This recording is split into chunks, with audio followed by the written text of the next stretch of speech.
right, well, welcome everybody. I'll start with a brief introduction. Michael Oberg, Dakota Valley Schools. My official title here at the school has changed recently. I've worked in ed tech for 26 years. About 15 of those has been in higher education in Iowa. I moved over to South Dakota K-12 in 2015 as an IT director, and then last June they changed my title to operations director. So in addition to IT, I now do facilities, grounds, custodial, maintenance, operations, capital outlay projects, kind of everything that goes on with school, including snow removal. So I kind of do lots of different things, but in addition to esports. So I got a lot of things going on, but it keeps me busy, and I don't know that I could slow down or have it any other way. So a lot of fun stuff for me here at the school. This is my 4th year coaching esports. We were original members of the pilot season, which I believe was the 23-24 year when it was in Brookings. So established program, and yeah, very excited to come back in the 3rd sanctioned season with the High School Activity Association. Myself and Thomas Hill from Flandreau are your SDHAA. Did I say that right? Mm-hmm. Advisors. So if you guys do have any questions or suggestions, we're open ears. Take those suggestions. Although I will say, and Thomas can add to this, I will say it was a learning experience for us when we sat in on the advisory committee, because it was a very one-way conversation. Mm-hmm. There wasn't a lot of dialogue between us and the board. We got up the floor for a bit to talk about new game titles, but it was kind of like, thank you. Now here's the agenda, motion to pass. And it was kind of that quick. It moved that fast. So we weren't able to get any new game titles moved on, but there's always next year we can keep trying our best. So with that said, today we're going to be talking about hardware guide and streaming. But the focus isn't going to be shifted as much on hardware details as it is about the overall concept. And some of it was covered very nicely by Sam. He did a great job in the previous session. I don't know how many of you were in there, but coach from Harrisburg, like I said, never met him in person before. Great guy. He did a great job. So tough to follow. I'm not a classroom teacher, so I do apologize. Some of this stuff might be redundant, but I did leave some time at the end to ask or open it up for any questions that I can help answer. And I'll do my best to stop and pause to give you guys the opportunity to ask questions as I go through my slideshow. With that, we'll start. I'm going to refer to my notes here since I don't have a podium, but one of the things I wanted to start with is not necessarily hardware, but what can we offer students in the esports world by answering this question? Every esports program starts with one question. How can we create opportunities for students? Sam touched on this subject and did a very good job. It's giving them a place to belong. It's giving them something to do. It's giving them a reason for coming to school. That's why we're all here. Esports fills that role for a lot of students that participate in fine arts, do cross country, or maybe neither one of those things. I have students that participate in cross country, band, drama, and I have some of them that only participate in esports. So it's a very important platform for your non-traditional athletes, if you will. I also have esport athletes that participate in soccer and some of our traditional sports as well. So it isn't exclusively for those that don't fit the traditional athlete, if you will. So this is our gaming lab. You've probably seen it before, maybe seen pictures of it. I do like to show it off. Very proud of this. We started in this space, first year, 2023-24. This was an old wood shop, originally from 1996 when the old high school was constructed. So when Sam was talking about space, he said, find your space. This was a unique opportunity for us because it was wired correctly, meaning that we had plenty of circuits in here to support our 25 computers. It also conveniently had this built-in furniture, so we didn't have to buy desks, which was a huge benefit for us. Some of the things we did this year, and it's been an evolving process, is we put new carpet down. It literally had 30-plus-year-old carpet that had sawdust and It was torn. It was literally a tripping hazard. So new carpet this year. We redid our commentator station in the back. This used to have a sink with some cabinets.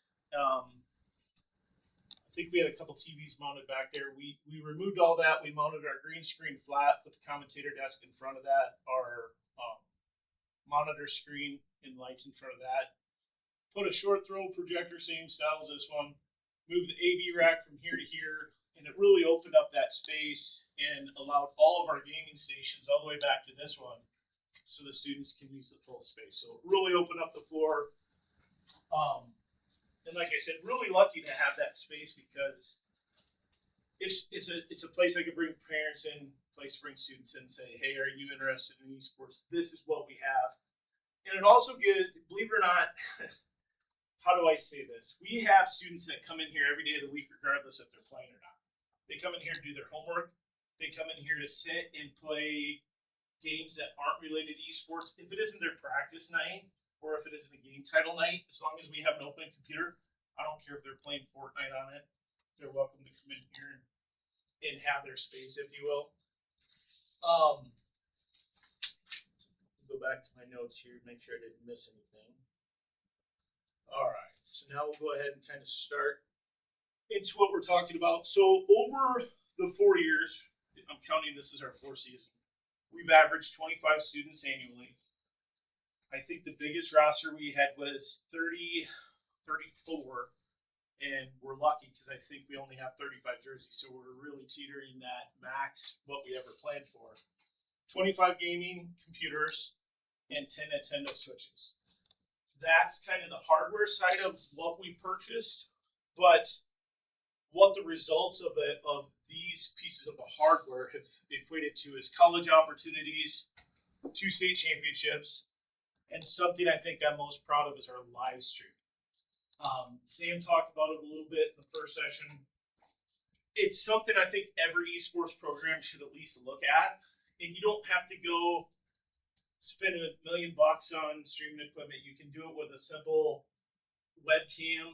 You can do it like Molly here is probably just using OBS. I don't know what she has open, but it's just an OBS webcam. Literally, that's all you need to go live. She probably has a $30 webcam. Any computer, well, most computers should be able to run OBS, but you can get started with a very basic platform to do some assembly of a Twitch live stream or a YouTube live stream.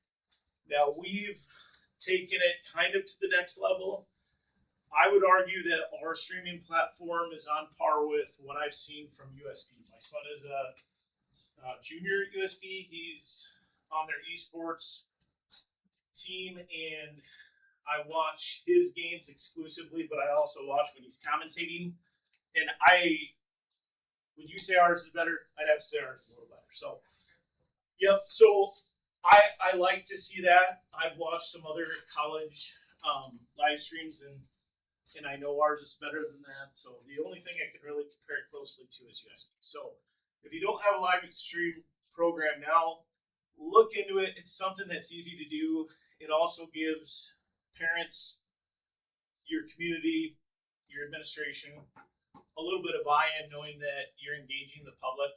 It's kind of the bleachers for parents, if you will. You know, they don't always get to come into your lab and see their kids play, but at least this way they can log on to YouTube or get a Twitch notification that Dakota Valley Schools is live, click the link and watch their kid play. Doesn't mean they're going to understand it. I can't tell you how many times my folks are like, what character is he? And it's like, well, what do you mean, what character? You know, and they're like, well, we don't understand what's happening. And it's like, well, we'll try to explain it the best. And that's where your shoutcasters, commentators play a huge role in that, because not everybody's going to know who Mordekaiser is, right? Or they're not going to understand what laning is and things like that. That's where we need the students to help explain the gameplay to the viewers at a lower level, so that people watching can engage with what's happening on the screen. Ben in the back here is one of my DV students. He does a great job on the live stream, and one of the things that we found is actually one of the more popular things we do is in between gameplays. So like if we have Mario Kart at 5, and we don't have another game till 6, and our matches are done at 5:30. Last year we started putting flight radar. What is it that you use? I can't remember what it's called. It was a flight radar. What we would put on the green screen behind me is like a live angle of like Tokyo Airport, and we would watch planes. Because Tokyo's in the daylight, so. On my computer, I had a flight radar, so I'd be like, "Oh, this plane's about to land." And you see it come down, land. You see, oh, it's 37. And he would say where it was coming from, and so and people loved that. I mean, the parents, the community, the people in the live chat would start engaging with it, and it's simple things like that, the little breaks in between games that are drawing people in. I honestly think our viewer ratings were highest during him landing there. So it's something fun that's different than gaming that is engaging the audience. So it seems silly, but it's a huge component of what we're teaching students at the school by tying live streaming into the esports program. And all of our live streams are archived on YouTube. You can probably go to almost any one from last season because I think we did it just about every night. As long as we had some downtime, that's where we tried to do that. But again, like I said, kind of this top row is a summary of the hardware. The bottom row is kind of what the opportunities are, and that's kind of what your hardware should reflect. Sam was talking about this a little bit on when he was talking about budgets, computers, where you should start, what you should do. I was visiting earlier with you're in here. What school are you from? Washington Springs. So, you guys are gonna possibly, well, you're for sure building computers this year, correct? But possibly starting esports, correct? This year? No. We're not for sure on anything. Okay.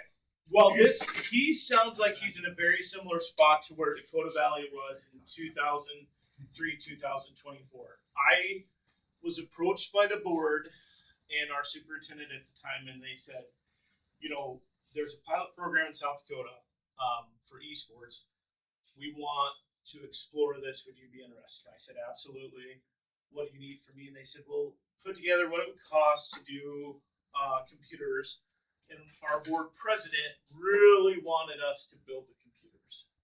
He wanted it to be a learning opportunity for students and felt it would be much more valuable than just buying gaming computers and put them in the lab. So I'm aging myself a little bit here, but in the 90s, I worked for Gateway. I don't know, some of you are probably even too young to know what Gateway was, but it was a computer manufacturing plant here in North Sioux City. I worked in technical support and quality engineering, so I didn't technically build the computers, but it was a manufacturing facility, so I was familiar with the process. Over the course of my career, I've built many, many computers, so it wasn't new to me. And I said I would happily teach students how to build gaming computers. It was very fun. So we took 2 nights, and we had build stations where I would lead the students in building the gaming computers that we would ultimately use today. I was kind of sharing some of these thoughts in our breakout group discussion we had. The students knew what they were doing. They didn't need to be told. Like, I had kids say, oh, I can do this, and kind of let them run until they'd go to turn it on, and it wouldn't do anything. And I'd go, well, you don't have the header panel plugged in, right? You don't have the power button plugged in. So it's kind of fun to be able to work with them to correct their mistakes, but it was ultimately a learning experience for them. And it was a really good experience for us, and it showcased to the board an opportunity for them to learn. And I keep saying the word opportunity because that's the best way to sell to your school. And it's also the best way to keep the students invested. I put this quote here in the bottom because it also, the students buy into what they build. They take care of what they build. It's just like people with a classic car. If you built it, if you painted it, you take pride in it, maybe a little more so than if you would buy it that way, right? So that's kind of how my students take care of their machines. There's kind of 3 different components to Dakota Valley's program, if you will. The first one is competition. That's obviously the gaming piece of it that falls onto the hardware platform.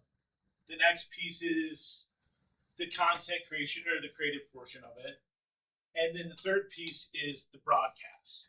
And these are the three components that we focus on. And the reason why I have three different categories is because it focuses on different students. Obviously, with competition, that's our traditional esports, which every program has. This one is usually 1 to 3 people, right? It's not even half.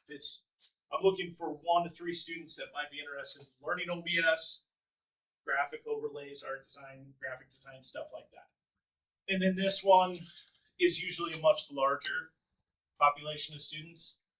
I'm looking for students like Ben, good sense of humor, very social.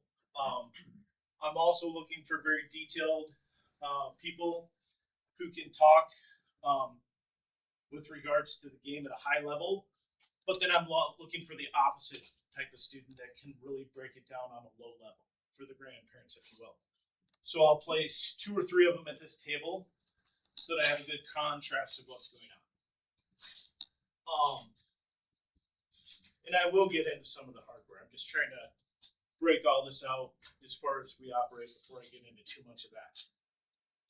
Is there any questions so far before I get past this? Does anybody have any questions on our layout or any questions about our lab at this point? Okay.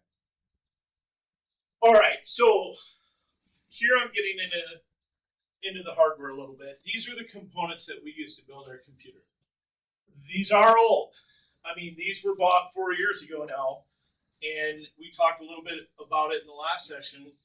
You need to plan for, realistically, I would say no more than 5 years. If your hardware is 5 years or older, you need to be looking at upgrading that hardware.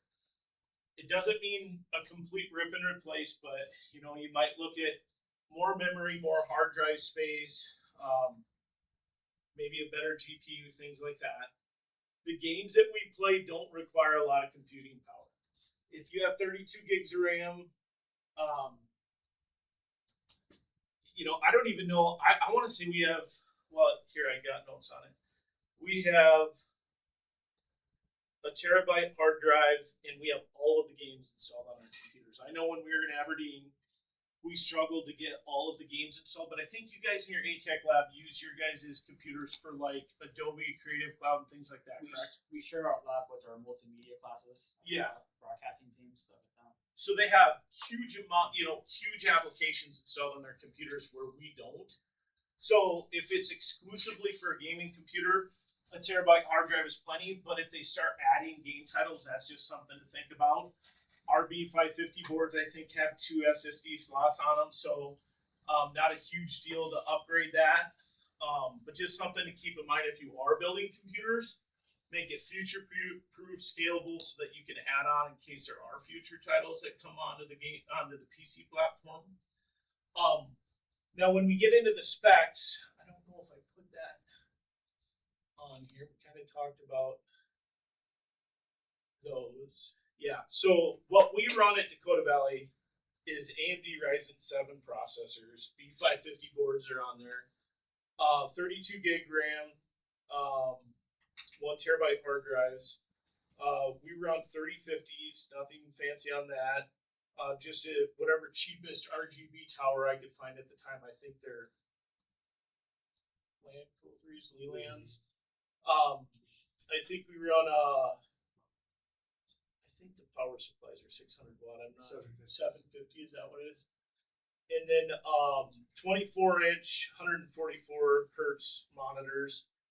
Those are the biggest failure points. I bet I do 4 or 5 monitor replacements a year. Those are like the biggest things that I have to budget for. They'll get lines at the very bottom of the screen and kind of work their way up, or I'll get a line across the top. But beyond that, I have not. I think I've had one set of memory go bad on me. I think a couple of headsets. That's about it. Everything else has been pretty solid. The next part is probably more important than the details of what's inside of the computer, and that's the peripherals. Ben can talk to this too. He's a state championship Rocket League player, second last year and second in 2024 as well. But with peripherals, these are probably the most important thing to high level gameplay. You want to make sure that they're consistent across your room when possible, and don't be afraid to let the students bring their own. Ben, can you talk to that at all? I know you will not touch anybody else's controller. Is that accurate to say? Yeah, I do have my own custom controller, so. You know, and that's with Rocket League. It's a little different for each game, but if you watch a Rivals player, a high level Rivals player get set up for a game, it's 3-4 minutes of adjusting the arm, the angle of the mouse, the angle of the keyboard. I mean, they take this seriously. You know, you don't expect a basketball player to go out playing Hey Dudes, and they take their peripherals just as serious. So, if you're gonna standardize one thing in your lab, I would invest in high quality peripherals. And I don't know, what do you guys think? Coaches in the room, what's your thoughts on this? I have the exact same mouse and keyboard for every single computer and headset for every single computer, and I think it's good to have that in case you need to move a student from one computer to another. They can readjust however they want in terms of where it is, but they're already used to the mouse, they're already used to the keyboard. Not to mention it avoids kids fighting over a particular computer that might have a better mouse, a better keyboard, a better whatever. Yeah. It's just standard. Sit down and play. Do you guys run the G502 mice? My school does, yeah. But do you run into any issues with the different weights? That's the only thing I've noticed is some like heavier weighted mice. I have the weights at my desk, and no students ever ask for them, and I plan on keeping it that way. So I made the mistake when I put these out. I put all the weights in them, and then people took them out as they wanted, and now I have some with missing weights. And in my opinion, lighter mice are better. So yep. And everybody's different, and that's probably a better way to attack it, like you said. But that's just my experience. So just something to keep in mind. I don't think you can invest too little in the peripherals that you attach to your computer. Boy, this one just has gotten more important. Wire everything if possible. Especially even with Nintendo Switches. You know, I think the biggest frustration for all coaches is when you're trying to troubleshoot a match that's happening between two schools over a wireless connection between two switches. Because you can look up the NAT, one's a B, one's an A, or a C and a D, and they say, well, it worked. I'm gaming against another school now. I've found that since I've wired even our switches using just a USB dongle to RJ45, or if you have the newer style dock with the built-in RJ45 connector, my connection issues have all but disappeared. I don't know that I've had an issue. And what really helps me is if I'm working with another school and I say, we're unable to join that arena ID, I'll hop on with another school, or I'll be like, Thomas, hey, can we fire up a quick match and see if I can join you? And I'll say, well, I was able to connect to Flandreau, it must be on your end. Or I've worked with Mobridge on this several times, and just work with another coach or a known working school to see if you can maybe isolate the problem. It's been really helpful to me. I've tried to suggest to Finworks to maybe get a switch of their own and have a single point of neutral contact so that if DV says we're not having a problem and maybe Aberdeen says, well, we're not either, they can connect to Finworks, start a match, I can connect, start a match, and then if we experience lag from one of the schools, we can try to figure out who it is. It's not to place blame, it's to try to figure out where the problem is. We'll see if we get there. I know last year I suggested it, and they weren't at that point yet. But at the end of the day, most of my problems were fixed just by getting the system wired. It's relatively cheap. Copper wiring is not that expensive. But it kind of circles back to what Sam was saying. Make friends with your IT person. I mean, because it's going to come down to them to pull that wire and plug it into a switch. Another option you might have is run a Cat 6A cable from a core switch or a layer 3 switch into your lab, buy a smaller 24 port or 48 port switch, and then wire your lab from your room. If you can afford to do a 1 or a 10 gig fiber connection, do it that way. That way, instead of pulling 24 individual copper wires back to the IDF or MDF, you can kind of make your own MDF in your room. Just a thought, but it is a cheaper way to do it. But none of these things are free. Did you have a question? Yeah, for your switches, what do you have the dock itself with the Ethernet cable plug port already on it, or do you have separate dongles? So for I have USB to 5 and 5. So I have 5 older docks with What? the A to RJ45 adapter, and then I have 5 that have the built-in dock with them already. What dongles do you use for those? Just the Amazon basic, Okay. just the cheap ones. Yep. Okay. Yep. And I see no difference between the two. Yeah, I mean, because I have an Amazon Basic one as well, and it seemed fine, but I didn't know if there were other ones that were better, so I wanted Yep. to ask what you had. I have not noticed a difference between any of them, but like I said, the biggest thing was when I went from wireless to wired. My problems all but disappeared. And that was this 23-24 season, 24-25 season is when we made that switch. Any other questions on that? Yes. So your connection, are you running your internet through the state setup, or are you on your own setup? Because my idea is fighting me to go without the state. He wants everything through the state, which I lost all my Xbox and everything at the end of the club season because they put an update in and killed everything. Okay, so yes, DV kind of went rogue years ago. We have a state firewall, and all it is an inline firewall. I allow them to see the traffic in and out, but I have no rule sets with the state firewall. I run our own Meraki MX250. I control everything on it. I made a segregated VLAN for esports, and basically it is an in-out. Nothing is filtered. Now I do have a content filter on it, so if a student sits down and tries to look at adult material or something that isn't school appropriate, it is blocked. But I have a direct path out to the internet and a direct path back. So for the schools that do have the state filter, unfortunately, or the state firewall, unfortunately, you do have to work with them to fill out the change control form, and the firewall adjustments need to go through them. But I think they've made great progress in the way that they're doing this because they have packages built now that they'll put on the firewalls, and It felt a lot more standardized this Yeah. last year compared to years past. And it has been a lot faster when you say, hey, I need this. It's done fairly quickly. I mean, the first year, it was a long process. Yeah. You know, 3 weeks of this- waiting, yes. emailing back and And forth, then, and, testing but, and by the troubleshooting. end of last season, when we were trying to add a couple more things to test them out for this year, it was done within the day. I mean, it was. And I think a lot of us work in IT, and I don't think many of us are immune to that fact of something being new. Initially, we have some reservations about making changes or making exceptions or maybe even making accommodations, if you want to put it that way. And I think the state was the same way, right? Like esports was new. BIT does a great job. They are absolutely a phenomenal group of folks out there. But this is kind of their baby. I mean, if you look at nationwide K-12, we're really lucky in South Dakota to have BIT and do what they do for us.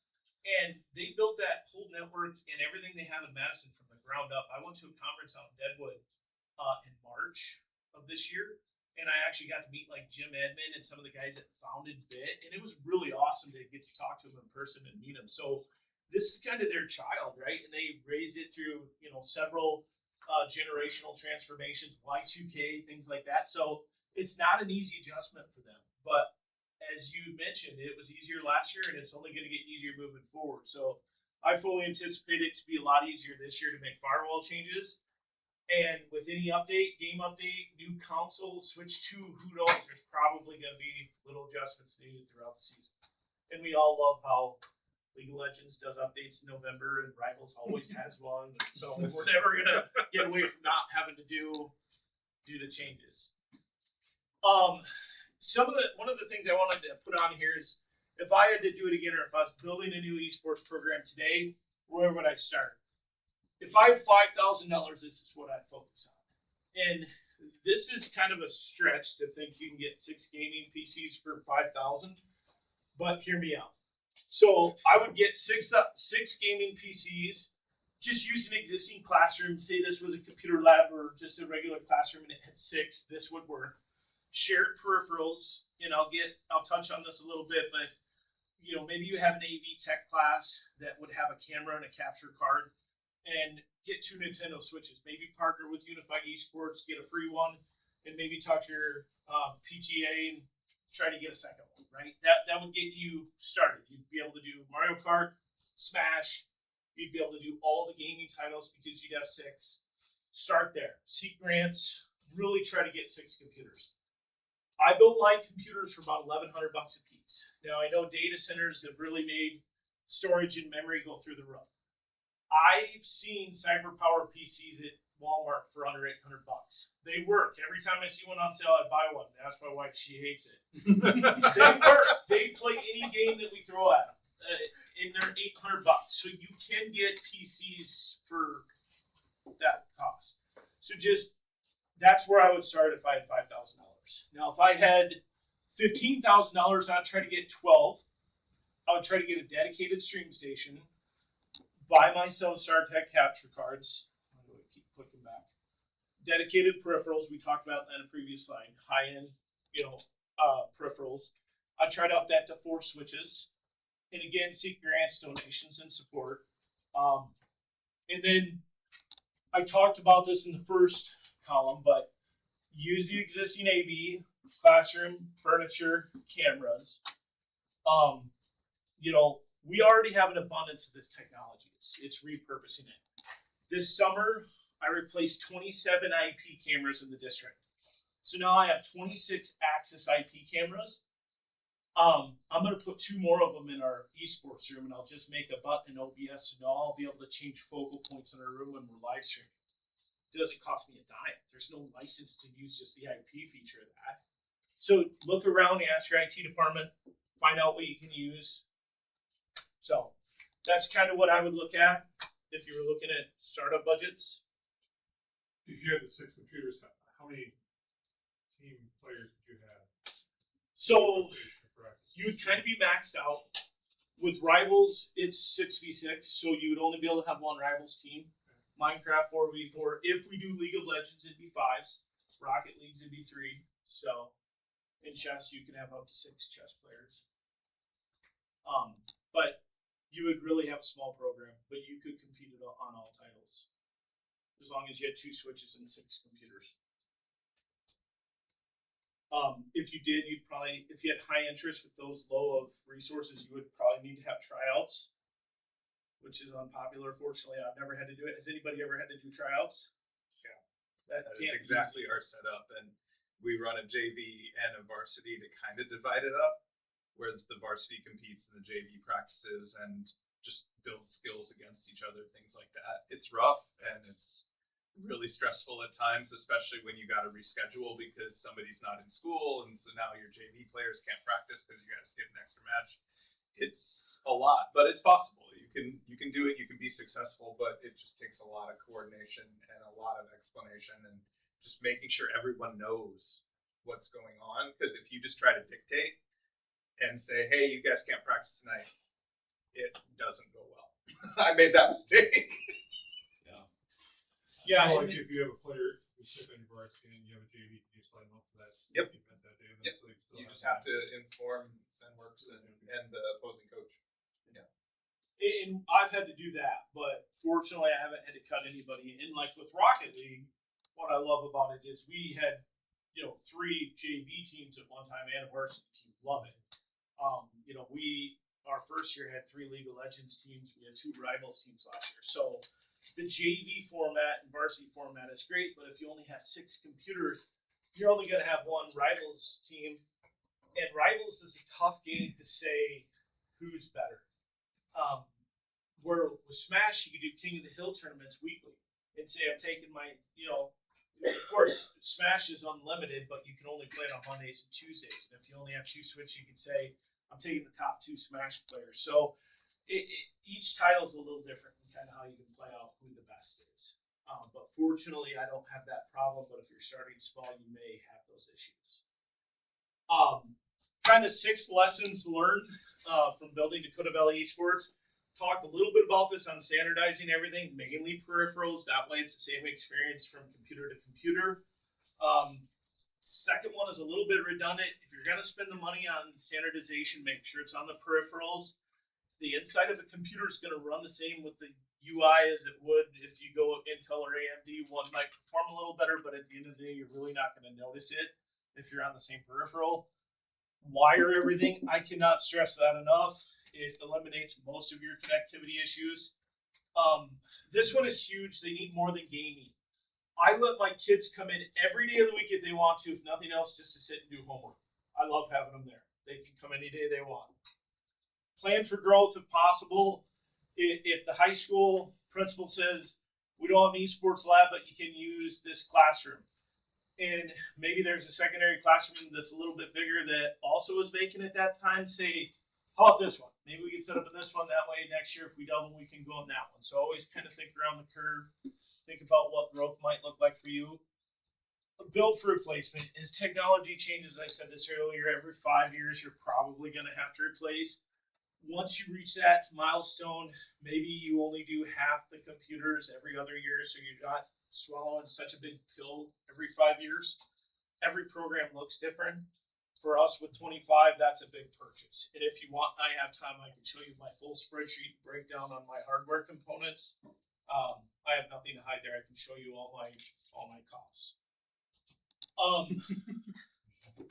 Ben's my champion back there. I'll go through some of this, but esports is so much more than competition. I talked about student opportunities and what it creates for them, but it also creates them IT skills, hardware, network troubleshooting. Find your students that have an interest in this. When it's game time and you don't have something that works and you're trying to coordinate with another coach and say, here's the arena ID, here's the password, and someone's like, I can't get my headset to work, say, Ian, can you help Garrett with the headset? Can you see if you can try a different controller for me? Like, it legit helps them build skill sets beyond gaming. Media production. Oh my gosh, like Eli, is he in here? Wait, this guy back here legit got hired from South Dakota Public Broadcasting because of the program he built at Dakota Valley. He works for Reynolds Video Production, getting paid to broadcast Sioux City Musketeer hockey games. What else do you do? Literally, what else do you do? I've done every sport aside from baseball, but I've done softball, so I count baseball. And Eli is the reason this is on here. This piece is on here. Teamwork. I go back to this one because think of the student that doesn't participate in cross country or any other sport, or maybe doesn't go out for fine arts, and this is the only thing they do. This is their only avenue they're going to learn this is through esports. Leadership. I mean, I assign team captains to all my titles. These are the ones that step up. If I have more than one, I interview them. I say, why do you want to be a team captain? Tell me why you. It gives them those interview skills. And then throughout the season, I'm like, well, you're going to put the scores in. You're the team captain. You're going to set up the match. Mitchell, I'm like, hey, he comes to me. He's like, well, what do I need to do? I'm like, figure it out. You're the captain, right? So he doesn't like it sometimes, but I point at him. I say, that's what leadership's about, figuring it out. Career. I mean, the possibilities there are endless. We have people in the room. We have a esports director from Augustana in the back of the room. We have Finworks, who's full of entrepreneurs that developed a company that is selling this to other high schools in the United States. All of us hopefully receive some small stipend from our district for doing what we're doing. So, I mean, there's endless opportunities for esports. And esports, for me at least at Dakota Valley, I didn't build an esports room. I built a place where students discover what they're capable of. That's the goal, is the opportunity. Build more than gamers. Success isn't measured by the trophies, but by the opportunities we create in the lives we shape. That's kind of all I had. Now, if you guys want me to go into anything in detail, pricing or what I purchased, I can answer any questions you have. So the floor is yours for any questions that you have regarding what I covered, or if you want to go to lunch early, that's fine too. Yes. When you do streaming, how do you manage it on your network? We did it last year, but we got a lot of real bad stuttering, so we had to be very specific about what we did. Is there a better or worse way to do that? So let me ask you this: what connection speed? Do you know what connection speed your school has with like SDN communication? I'm not entirely sure. I think we might have had an issue with our school last year though, because I noticed our Wi-Fi would just kind of go up and down all the time. But we ended up doing a lot of streams that were just direct connected to the computer. Okay. So what I've experienced in Dakota Valley, I've had some of the same issues. So I got a hold of SDN. Well, I had to open a ticket with a member site first. Everything has to go through the member site. And I specifically told them through a ticket that I'm having lags on my streams. So they, I think Paul Ursuline was the gentleman, or maybe Sean England. One of the two set up just a Wireshark packet capture during one of my streams. And they look at traffic coming in and out during the time that I asked them to. And they were trying to evaluate whether or not we needed more bandwidth. They ended up making some tweaks, and then beyond that first initial ticket, I didn't have any more issues. It could be something as simple as that, but it could be that you need more bandwidth. We have a 2.5 gig connection here at Dakota Valley. I've asked for double that, and they turned it down. I'm working really hard to get that doubled, but we'll see where that goes. But it could be, it could be anything. It could also be your firewall, and the way that prioritized traffic. I know here, I have traffic shaping rules from the hours of 8 to like 3:15, where video streaming is only gonna allocate 10% of my total bandwidth pipe, and then after 3:15, I allow it to consume as much as it wants. And that's mainly for esports and streaming and other activities like basketball, volleyball. We have Metro Sports Radio here, somebody else doing like live streams. But during the day, and it's also, I don't want to say to punish the kids, but it's to hold the network accountable for education versus watching YouTube, if you will. So it could be that they don't have the traffic shaping rules set up to cater to your esports program after hours. So this could be what it is, I guess. Yeah, because otherwise I was just going to capture everything to an HD switcher and then just upload it later on, so that way we don't. Yeah, it's an option, but ultimately, if you can stream it right to YouTube or Twitch, it lives there, and that's just one less step that you have to do. That's why I like to get the streaming working a little bit more efficiently. Yep, and then all your things are archived automatically. The only thing I will say with experience streaming live is if you do have a blooper, a cuss word, or a slip, it makes it a lot more difficult to go back and edit those when they're on the cloud than it would be if you did it before you uploaded it. I've only had to do it once or twice, I think. We got a few of those. Did you guys do the Streaming Academy last year through FinWorks? Yeah, we did. Okay. Did that work pretty good? Did you like that? Yeah, it went really well for the kids stream. Since we had issues during the actual games, we did a lot of their streaming stuff on like more private matches or practice stuff, so that way we didn't have to worry about stutters or like having issues in a match. But no, it worked really well. Like broadcast academies used for kids. Yeah. It's such a big part of the program because, like Eli, I go back to him. He played games, but he didn't want to. He's like, I want to be part of the program, but I don't really want to play games. In fact, I believe it came out, can I just have a computer and kind of play around with doing some stream stuff? And I said, sure. I legit think that might have been verbatim how the question was. I don't care. That's how it started for us. So. No, and we got a little bit of a video editing component to ours too, because I know video editing, and I had one kid that wanted to do the creative, but they didn't want to do streaming, so I taught them my own video editor in that time. Yeah. We got some real cool cuts and some stuff for the team. I know for DV, one of the things that is bleeding over into other programs because our board members and public are seeing the things we do on YouTube is why aren't we doing this for basketball, volleyball, football? So now in one of our CTE programs, they're wanting to do some of the video editing and the streaming and the publication of the sporting events on the cloud. Now, I don't know if that's going to be YouTube or what the platform will be, but the 30,000 foot view of the program is having that go over to other sports. Now, it isn't going to include me, but we were kind of the person that led that and why it's trickulating down to the other sports at this point. I think it's great. I enjoy it. I enjoy that creative stuff, and it's nice to have a fine arts things for the kids. Our school doesn't really have much besides just family. Yeah, I couldn't agree more, and that's why we do it. Yes. How are you guys streaming Switch games? Oh, excellent question. So, it's just a StarTech capture device into the computer, and then OBS is the source. We did try to go really cool with it. We bought an eight-way HDMI switcher. We bought 8 cheap docks off Amazon. I had all 8. I put 8 switches in center island so I could hit buttons 1 through 8 to jump between matches.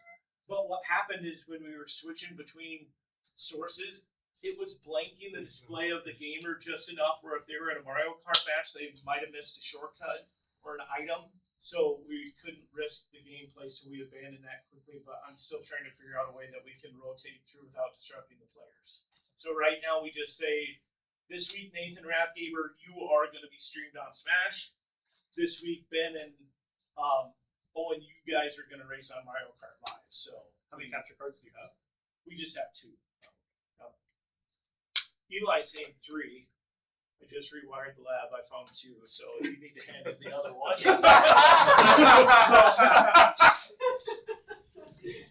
But yeah, that's all I have. If anybody wants to see the lab or has any questions or wants to see a copy of my startup spreadsheet or anything, I have nothing to hide there. I'd be happy to help anybody with any questions they have beyond what I covered.